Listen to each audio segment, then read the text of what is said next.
Добар ден од мене уште еднаш. Во наредните минути од отвореното студио, мој гостин е адвокатот Александар Тортевски. Можевте да го видите во првиот кадар. Со Тортевски се знаеме со години и ова ќе биде еден муабет, јас би го нарекла така. Бидејќи помладите го знаат последниве 2-3 години, тоа главно учествува на дебати и полемики и еднаш се пожали дека никој не го викнал на интервју. Дека е стално во дебати, затоа што било кој од политиката добивале многу повеќе време и можеле сами да зборува. Така беше, нели? Сега, морам да напомнам дека 90-тите Тортевски беше доста активен политички. Беше член на Лигата за демократија, чиј председател беше професорот Ѓорѓи Марјановиќ. Тоа беше една фина партија, граѓанска, европски ориентирана, но не успеа. Никогаш не освои пратеник во собранието. Од оваа временска дистанца, каде го гледаш фелерот?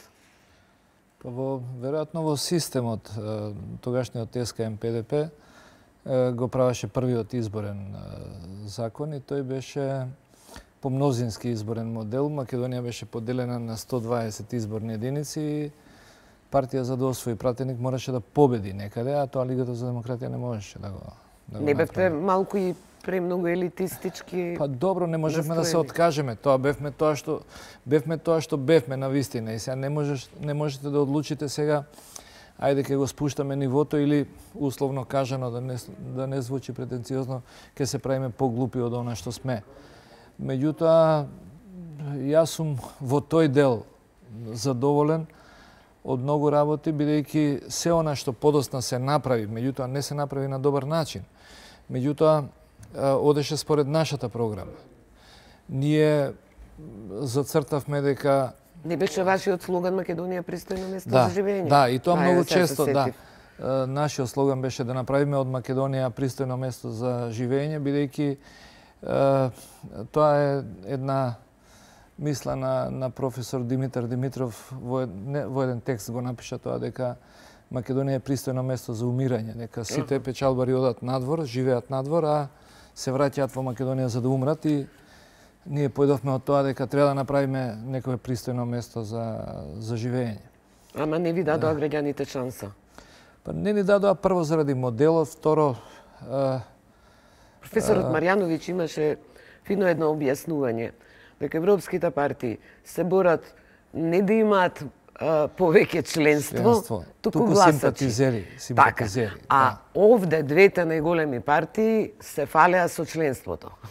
И што повеќе членови, тоа демек сметаа дека е силата. Луѓето не гледаа можност преку нас да добијат одредени позиции, макар што во тој момент не се сваќаше политиката така вулгарно и не беше... членството партија вработување ќе ти донесе, тоа сакаш да кажеш? Во тој момент уште на првите почетоци луѓето дури не го очекуваа тоа. Меѓутоа, СКМ-ПДП на вистина беше силна, заради тоа што тоа беше практично наследникот на комунистичката партија на Македонија. Медиумите факт дека беа на нивна страна. И немаше многу медиуми. Ама, например, тогаш ги работевме дебатите на првите избори 90-та во Македонската радиотелевизија. Ти учествуваше на една од нив? Не на една, на 3 мислам дека учествував таму. Одевме по 17 партии и доста поени собравме. Знаете да имаше гласање... Ама имаше и забавни моменти. Имаше, еднаш ме исмеавте, може би единствениот пат кога сум излегол смешен на телевизија и тоа по ваша грешка, меѓутоа во ред нема толку време. Ама беше тоа дебата за економијата, нешто за струјата зборуваш. Да, беше... Дека ќе извезуваме струја во Грција. Не дека ќе извезуваме, тоа беше Фени, прашањето беше за Фени, дека Фени не работеше во тој момент, беше затворен заради висока цена на струја, односно Македонија немаше струја, а никелот имаше ниска цена. И јас реков дека ако Фени ние би го дале на лицитација со почетна цена $1, само за да се отвори и да почне да работи, некој професор, точно се сеќавам, Јовановски беше ме нападна дека ние немаме струја за фени. Јас му реков, ако цената на никелот е доволно висока, струја ќе увезуваме од Грција. Меѓутоа, за жал, после еден месец Грција ни воведе ембарго и вие почнавте да го сечете тој и да го пуштате, да сечено, лепено и монтирано, и ме повторувавте нон-стоп као струја ќе увезуваме од Грција, струја ќе увезуваме од Грција. Ама некој би пристапил валјда на улица. Ме исмеа во Охрид на каса Стоев и еден од позади вика: еве го оној шапшало што ќе увезува струја од Грција. Меѓутоа дојде време кога почнавме навистина да разменуваме струја на дневна основа. Беа интересни времења тогаш. Значи, почнав пред малку. Лигата за демократија се залагаше за приватизација, меѓутоа прво да се направи денационализација. Значи, грешката беше прво во тоа што се пристапи кон приватизација, подосна кон денационализација. Моделот на приватизацијата многу го споревме ние и мислам дека имавме целосно право, затоа што тој донесе многу неправди и создаде една група тајкуни кои што веројатно и ден денеска ги влечат многу конците во оваа држава. Ние имавме поинакви сваќања за тоа. Се сеќавам дека имавме на првите избори еден памфлет така со 12 точки и мислам дека сите се реализираа. Меѓутоа не се реализираа за жал на оној начин на кој што ние очекувавме дека ќе се. Но неуспехот на лигата на изборите, професорот Маријановиќ имаше еден коментар, тоа е цитат на позната мисла, дека секој народ има таква влада каква што заслужува. Па што народ сме ние со сите влади што ги има? Па отприлике тоа е тоа. Знаете, јас кога ја водевме битката против Груевски, јас бев... Прво ја водете битката против Црвенковски. Да, добро. И Црвенковски, и Груевски, значи не се... Јас секојаш знаев да го кажам тоа, не се донесени, не се паднати од друга планета. Тие се производ на некакви наши општествени односи, на некоја просечна македонска свест. Ете, тоа што ни се случи во последните 11 години, тоа е затоа што имало доволен број послушници она да го реализирате. Сега кога ги слушавме бомбите, викате како е тоа можно. Меѓутоа гледате дека тоа се беспрокорно функционирало, дека никој не се спротивставувал. Значи, политиката е едноставно, она, сега Маркс што го вели, тоа е надградба која што ја следи општествената база, просечниот. Значи, која би треба да дефинираме, да лоцираме каде ја утнавме работава, што 90-та Македонија беше во подобра кондиција и од Албанија, и од Бугарија, и од Романија, да не зборувам за другите од источниот блок. Да, најтешката диагноза она е недостаток на човечки материјал и на државотворен капацитет. Значи, она што народот би го рекол, немате елита која што не е подготвена, значи да за 1 кило месо да не коле еден вол. Тоа е нашиот проблем, секоја што елитата била подготвена за 1 кило месо да заколе едно стадо. Сепак Бугарија била држава, имала институции, ние во многу сегменти лутаме, а што е најтрагично, не сакаме да признаеме дека не знаеме и да размениме искуства со други и да прифатиме решенија. Ти од тогаш кога беше во лигата од 90-тине, беше веќе адвокат, претходно си работел во судството. Критичар на... Кај што вие требаше да се запослите. Да. Не успеавте. Добро, можам да кажам дека... Јас го поништив конкурсот. Знам дека успеавте да го поништите конкурсот. Ти беше со висок просек конкурс. Јас бев примен по тој основ и вие требаше да дојдете на наредниот конкурс. Јас имам просек, но меѓутоа не ве примија. Добро. Не ве примија. Некаде критичарството, нели, до 98-ма, се залагавме, да речем, и имаше едно јавно мислење дека е потребна промена на власта. И тука негде 98-ма постоја шпекулации дека ќе бидете јавен обвинител на Македонија, кога владата ја формираат Георгиевски и Топурковски. Да. И што киксна во плановите? Па тогаш по налог на Љупчо Георгиевски ме повика до Стадимовска и така разговаравме на таа тема. Тогаш беше Врховен суд и јавен обвинител. Јас им кажав дека јавен обвинител ме интересира, а за другото дека не сум подготвен, дека не сум нити спремен. Дека има многу поквалитетни луѓе од мене за тоа. И тоа така беше, као начелно беше договорено, меѓутоа подоцна... Значи, вие сметавте дека како адвокат не е коректно да рипнете во Врховен суд? Тоа што го направи Јово Вангеловски, всушност. Јас го подоцна беше таа понуда, јас ја одбив заради тоа што ми беше непријатно. Во Врховен суд имаше уште судии на кои што јас им бев стручен соработник и кои за мене беа 10 класи понапред во знаењето и во струката, бидејќи се имаа посветено на тоа. И не можев да се замислам сега тие луѓе да дојдат мене да ми се обраќаат со председателя. Ке ми беше срам. А за јавен обвинител некако мислев дека можам и меѓутоа во последен момент доста Димовска, знам, дури бев присутен кога се јави на еден телефон која кажа дека тој не е подобен за таа работа, нас ке ни направи најмногу проблеми. Јас успеав веднаш да го репродуцирам муабетот, му кажав на тој што седевме на маса, викам, ти се јави, ти ги кажа овие зборови, токму тие. И тоа беше...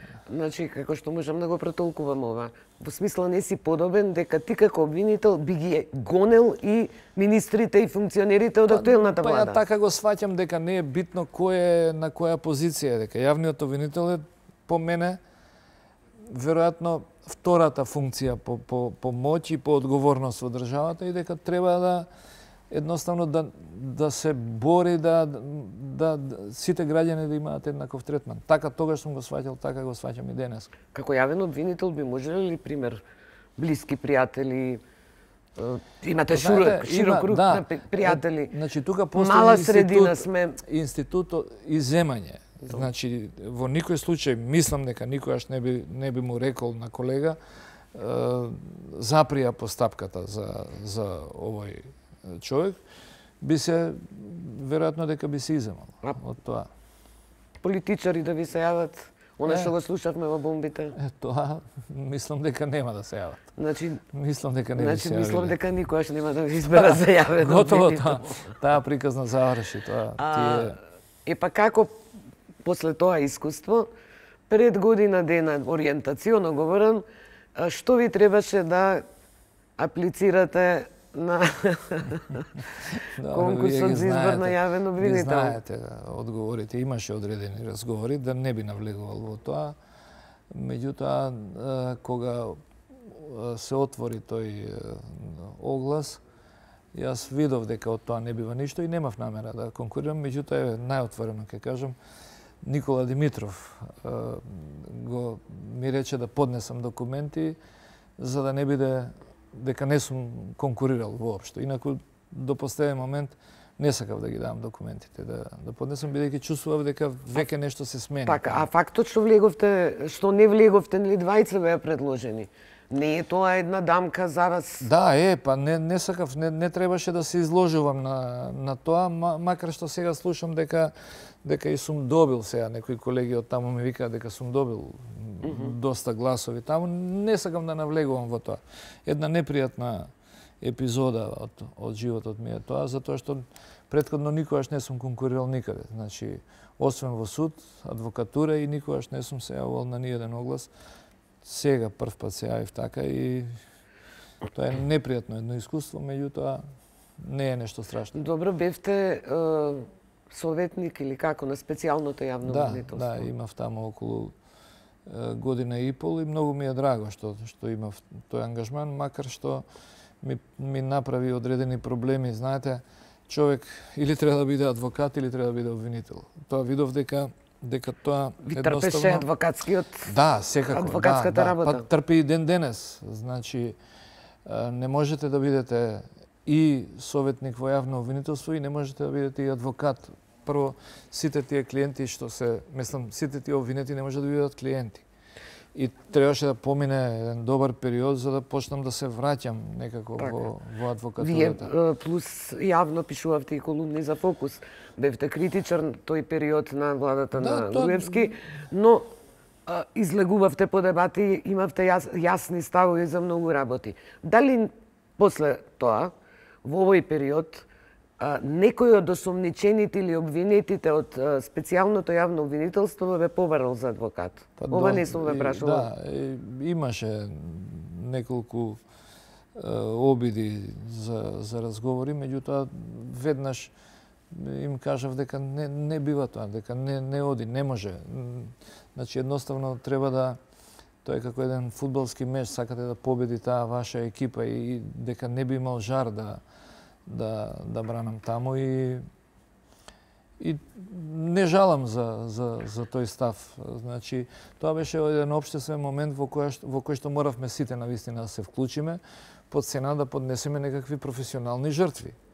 И сега таа жртва треба да едноставно да помине некој период да се плати до крај. Меѓутоа навистина е поука вака. Ако човек се занимава со адвокатура, треба да се држи до адвокатурата. Но, например, што станува, имаш адвокат, ајде да не именувам, кој Да. излегуваше на дебати, ги коментираше настаните за крвавиот четврток, за бомбите и наеднаш преку ноќ стана адвокат на еден или една, не е битно, од обвинетите од случаите од бомбите. И тоа покрена цела лавина реакции по социјалните мрежи и во јавноста. Да. Сметате дека е тоа во ред? Па од некаков морален аспект не е. Не е. Инаку јас апсолутно немам никаква забелешка за колегите кои што ги бранат овие луѓе и значи им посакувам да успеат во многу случаи да се изборат, па дури и на процедурални цаки, забелешки да успеат да ги срушат обвиненијата заради недостатоци формални и така. Меѓутоа едноставно, значи сите сме различни луѓе со различен ков, со различен морален кодекс. Ама ги следите судскиве процеси, мислам, од информација од медиумите. Па неизбежно е тоа. Не ве прашувам за ниеден случај конкретно, но што како адвокат вие би имале забелешка? Генерално зборувам, нели, пошто немате сите детали за секој случај. Па дали тактиките на барање постојано изземање, развлекување на процедурите сметате дека е во корист на клиентите? Значи, јас, можеби не е коректно, ама ќе кажам дека добив две сериозни понуди за да бранам во тие случаи и една ноќ така преспав и утредента одлучив дека можеби треба да одам и да им кажам не кажувам за кого е, дека треба да признаат вина и да склучат договор со обвинителството и дека со тоа ќе добијат многу полесен третман и сите оние кои што се подолу во хиерархијата на криминалот, да кажам, дека ќе добијат многу подобар третман. Мислам дека проценката ја правите врз база на доказите на обвинителството? Па, знаете, ние сме мала држава, се дознава од прилике. И врз основа на проценка, јас сум еден од адвокатите со најголем стаж во Македонија. Јас од прилике знам како ќе поминат и како ќе завршат судските процеси, така што мислам дека адвокатите треба коректно да им кажат на нивните клиенти дека која е песимистичката, која е оптимистичката варијанта, меѓутоа колку се процентите за шанса за успех за оптимистичката варијанта.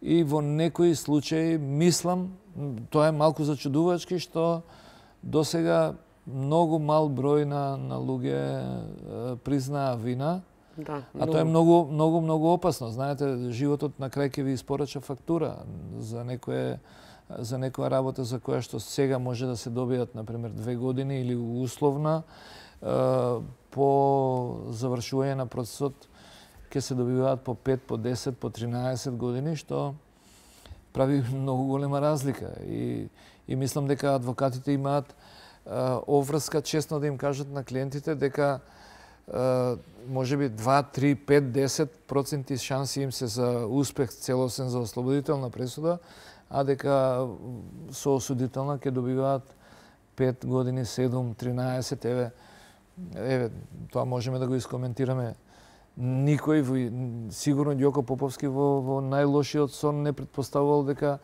за едната пресуда ќе добие 9, во другата дека ќе добие 6,5 години. Драконска казна? Мислам дека е многу. Еве можам да кажам дека е многу. Јас дури така, иако формално не бев во специјалното јавно обвинителство веќе, јас кажав дека можеби треба да размислат за жалба во негова полза.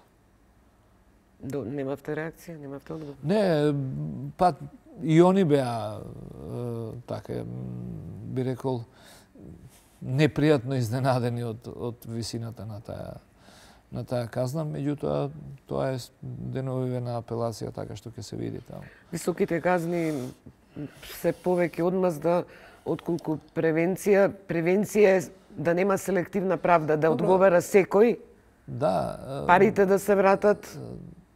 Па во ова, која ви реков дека така, размислив и дека би можел да прифатам таму, само да убедам некои луѓе од таму дека најдобро за нив како адвокат, дека најдобро е за нив да признаат вина, меѓутоа им го рековте тоа? Па не, јас малку сакав со некои фактори сериозни во државата да поразговарам на таа тема и тоа најде да ви кажам на добар така одзив за тоа што ќе се скратеа сите судски процеси, меѓутоа цифрата која што ќе треба да се врати беше многу сериозна во мојата замисла.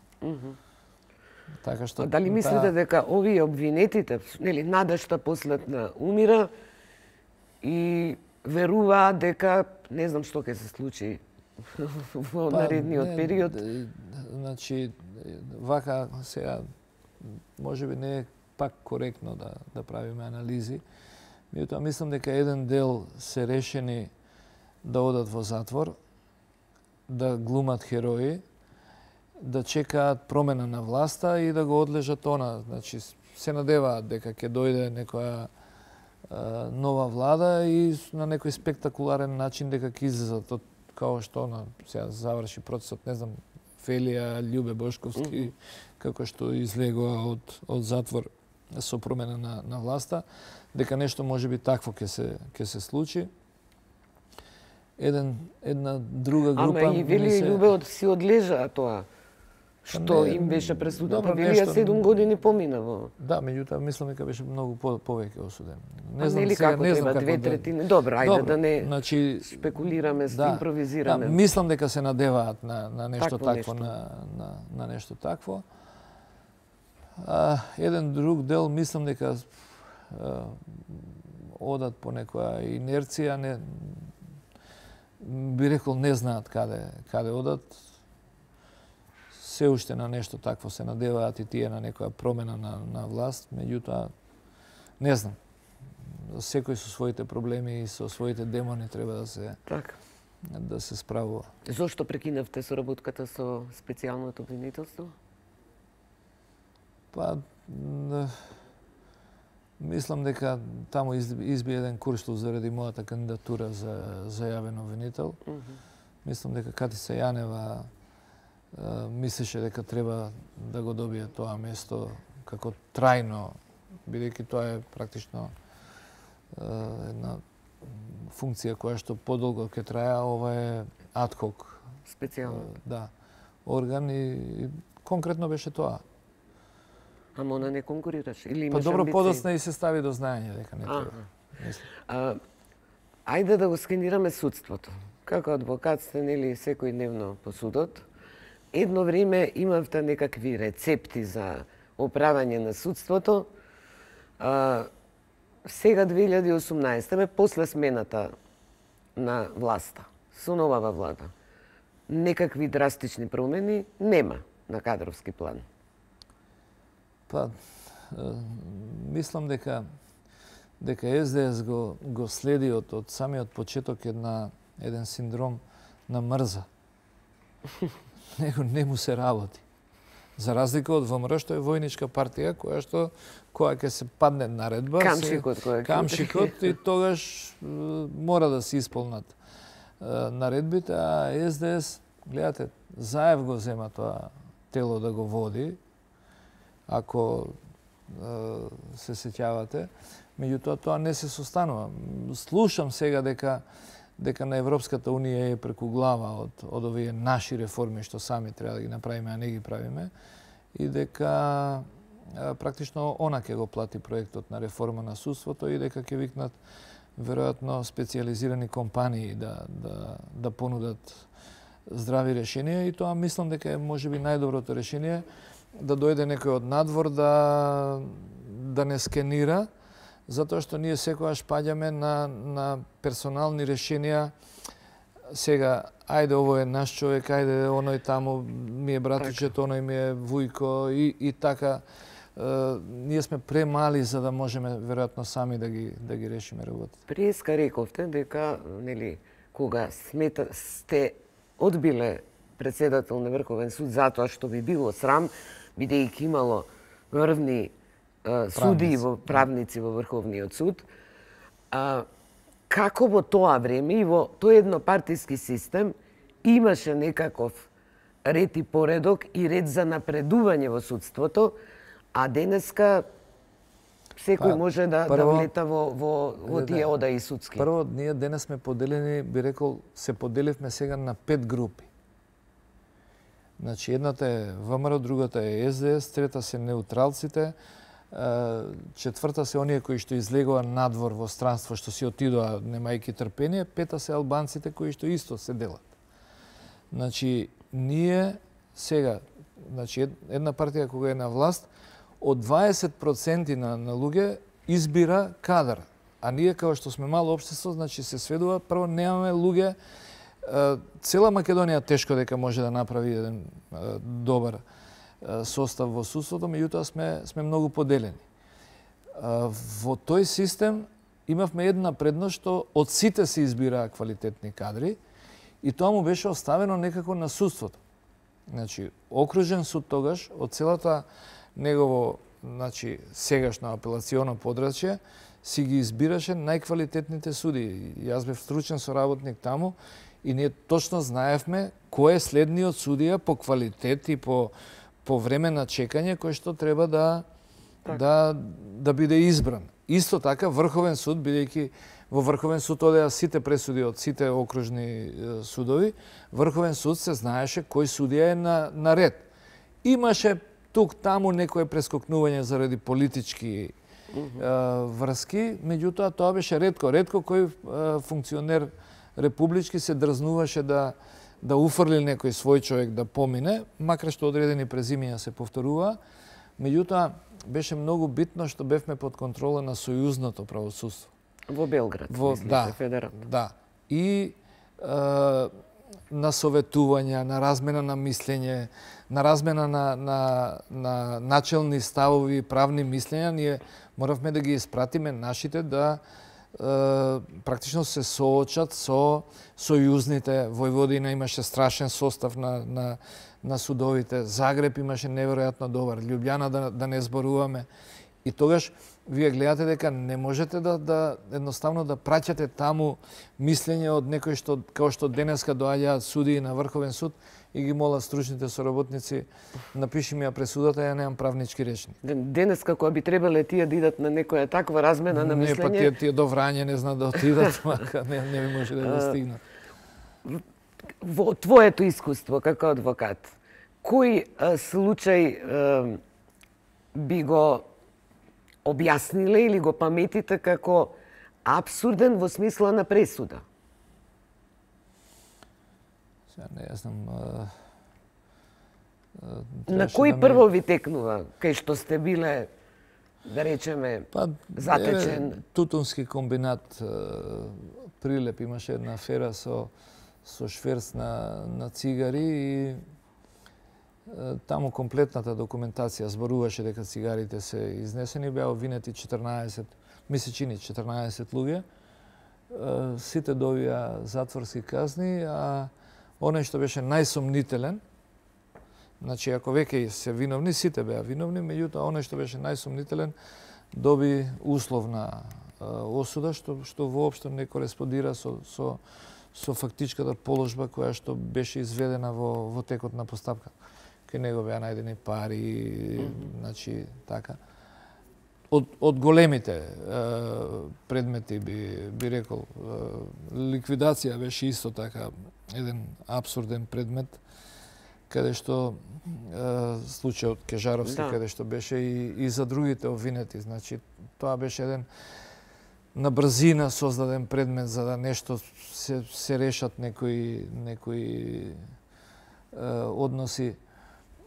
Како на брзина, собрани баби и жаби, нешто во тој стил народски да се изразам. Ако сакате, значи, кога се формираше одделението за организиран криминал во обвинителство, најголем број случаи кои што ги почна, сите тие падна, а почнаа со притвори, со мега медиумски представувања, со малтретирање на луѓето, со апсења, со специјалци. Сконата власт одеше на квантитет, ако може 30, 40, така? По 70 обвинети и уште се влечат. И мене сега тоа ме нервира што, еве, да речеме сегашната гарнитура знае дека тие предмети не се добри, дека лошо почнале. Меѓутоа немаат енергија да признаат, да се повлечат, дека е сгрешено од почеток и дека тоа не може да се исправи. И сега секој се обидува да биде избран на некоја друга позиција, да го остави предметот на друг, а таму по 70 луѓе, по 60 луѓе еднаш месечно доаѓаат во судот, се одлагаат предметите. Сите предмети на организиран криминал што почнаа, сите скандалозно завршија и беа абсурдно поставени. Некои добија во судот по Страсбур, ама тоа е околу повреда на одредени членови на фер судење на фер судење и во разумен рок. Имаше и за притворите во два случаи. Да. Па имаше обвинети кои што поминаа по 18 месеци во притвори, на крај судот им дава 10 месеци условна осуда, па апелација им качува на 18 условна осуда за да не им се плати, а всушност сосема е јасно, ако некој поминал 18 месеци, колку што е максимумот притвор за тоа дело, ако му давате подоцна 18 месеци условно, дека таму нема дело. Вие го браневте, го застапувавте и Вранишковски. Тоа се влечеше со години. Можеби тоа е најабсурдниот и еве тој. Дали до Страсбур дотурка тој случај сега? Дотурка по одредени основи, по одредени основи, да. Меѓутоа можеби колку години траеше процесот? Па сега не знам, десетина сигурно со првиот заедно, значи Вранишковски нон-стоп беше затваран и би рекол прогонуван. Неговиот е можеби најабсурдниот, вака е кога сега ме прашувате, затоа што тој во Велес беше осуден дека потрошил одредени средства ненаменски и беше набројано таксативно, дека купил БМВ, дека го реновирал апартманот, дека купил жезло, не знам што се таму, беше таксативно набројано што се купил. И во другиот случај беше дека тие пари ги поделил на некого, значи сега тоа беше метафизика, дека одредени пари што се потрошени по извесен период ги поделил на некого. Како можете исти пари да делите? Со таква теза обвинителство отиде и во еден дел, значи сите други, значи таму беа 18 обвинети, сите други се сега ослободени, меѓутоа во еден дел остана веројатно пак за да се покрие притворот и за да не му се постојано да исплаќа штета. Биде во притвор. Како го коментирате сега фактот дека се покренува некаква постапка во кој претходниот председател на Кривичен суд Панчевски, председателот на Врховен Вангеловски, околу АКМИ системот одат на распит, некој како сведок, некој како осомничен, за некакви злоупотреби со АКМИ системот, мислам дека наназад барем 4 години се зборуваше. Тоа мислам дека сега да не преюдицирам, меѓутоа ние како општество и како држава мораме да бидеме подготвени тука на сериозна работа. Треба ли да договараат суди и обвинители доколку се докаже дека има злоупотреби во одредени судски постапки? Секако ако се местеле предметите. Целта на местењето не е сама за себе да се намести предметот. Значи најтрагично е што тоа е со намерат во тој предмет да се добие одредена одлука.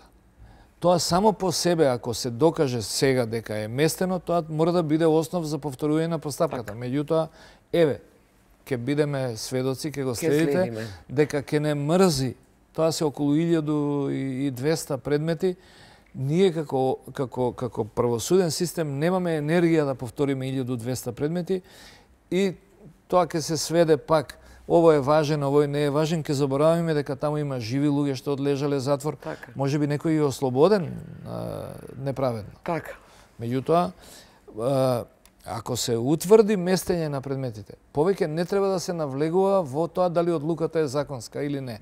Мора да се повтори заради тоа што тоа само по себе е сигурен доказ дека под притисок и местењето е со одредена цел. Еве ми сигнализира дека нашето време истече, ма морам кусо блиц прашање, не сум те прашала приватно. Имаш ли намера да се активираш политички? Само сега мислам дека само во една работа, меѓутоа ќе ви ја кажам друг пат. Не. Тоа е на функција, не партиски. Не. Те збунив сега. Не знам дали треба да кажам. Не знам дали треба да кажам. Па кажи, нека ти олесни. Не ми е тешко тоа. Тортовски ви благодарам што бевте во нашето отворено студио. А ние се гледаме повторно со вас во 21 часот. Ќе разговараме за јавните набавки, антикорупцијската борба. Мои гости ќе бидат Мери Јордановска, новинар, Герман Филков и Драган Малиновски.